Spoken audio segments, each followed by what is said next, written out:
Good morning mga kabady.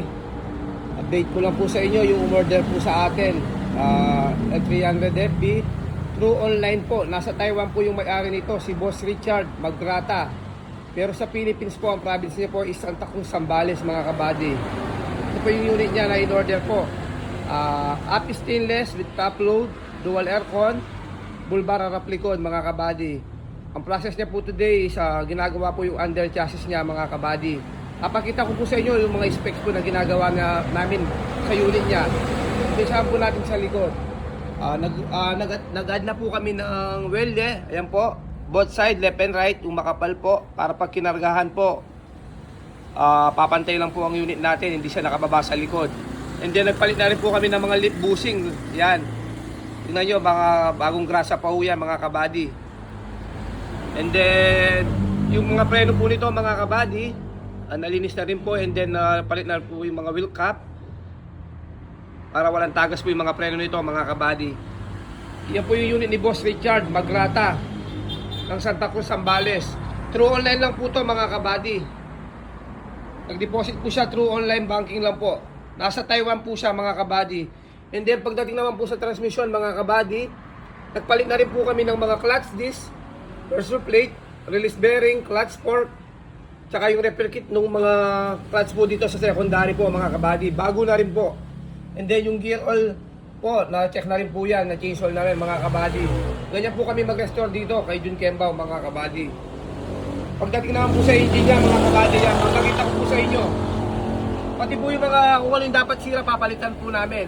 For example, yung mga brake master po, hindi na po namin pinalitan ng mga wheel cap or ano pa, goma. Binili ko po siya ng mga bago po. Ayan po. For replace po lahat. Pati po yung sa clutch niya po. Ayan. Bago din po mga kabady. Ganyan po kami mag-restore dito kay Jun Kembao mga kabady. Pagdating naman po sa engine po. Ayan. Kahit okay pa po yung mga timing belt nito mga kabady, automatic ipapalitin po namin ng mga bago to. And then lilinisin pa po yan mga kabady. Hindi pa po na under wash and engine wash mga kabady. Ganyan kami mag-restore sa mga under chassis po mga kabady. Papakita ko po sa inyo yung mga install po namin na mga gamit po dito. Ito po. Nandiyan po yung valve cover gasket and up boom po mga kabady. And then yung gamit namin fuel filter, big din po. Ayan. And then sa oil filter naman po, big din po yung gamit namin mga kabady. Yan po yung install namin dyan sa engine ni Boss Richard. And then yung mga timing belt po, dalawa, automatic po yan sa amin. Papalitan po namin ng bago. Yan po, dalawang timing belt. Papakita ko po sa inyo ng mga specs ng ginagawa ng mga engine namin. Paano kami mag-restore ng mga makina po. And then dalawang tensioner mga kabady, yan po. Papalitin din po yan, no? And then ito po yung oil seal niya. I-reseal na rin po doon sa may timing belt. And then yung mga pan belt po. Sa power steering, bago din po yan.